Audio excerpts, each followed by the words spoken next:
Hate crimes. Hate crimes are crimes motivated by racial, sexual, or other prejudice, typically one involving violence. Hate crimes happen almost every day and have been happening since almost the beginning of time, dating back even to the ancient Roman Empire.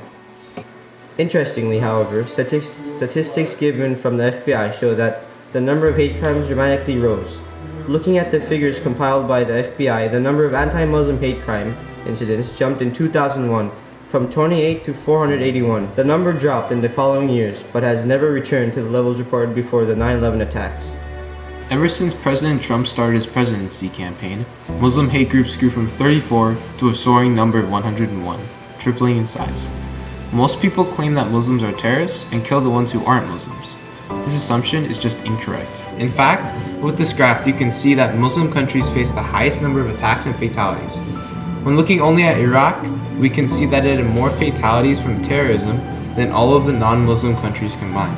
Similarly, you can see that the top countries that face terrorist attacks are all Muslim countries. America isn't even on the list. BBC News state that between 2004 to 2013, the UK suffered 400 terrorist attacks, mostly in Northern Ireland, and almost all of them were non-lethal. The US suffered 131 attacks, fewer than 20 of which were lethal. France suffered 47 attacks, but in Iraq, there were 12,000 attacks, and 8,000 of them were lethal. Honestly, I am afraid to go outside. If I stay inside, I couldn't mess up. I couldn't show my religion badly. With the smallest mistake I do, people automatically think terrorist or uneducated.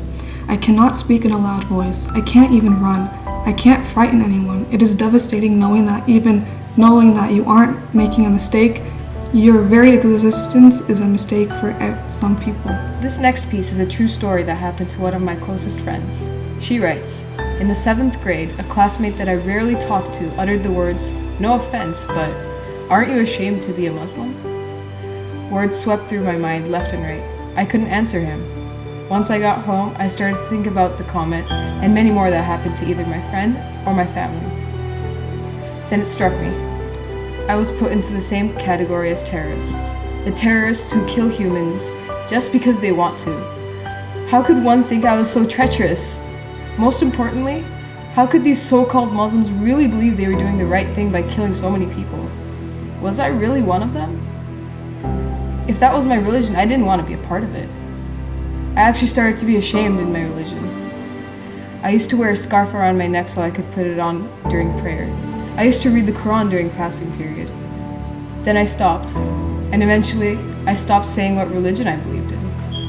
After 3 years, I now ask myself the same question. Am I ashamed to be a Muslim? No. I am not ashamed at all to be a Muslim. I am ashamed to live in a world where humans kill their own kind because of their race or the color of their skin, where humans destroy the very planet we exist in, and where humans blame their evil practices on religion and who could kill millions in the blink of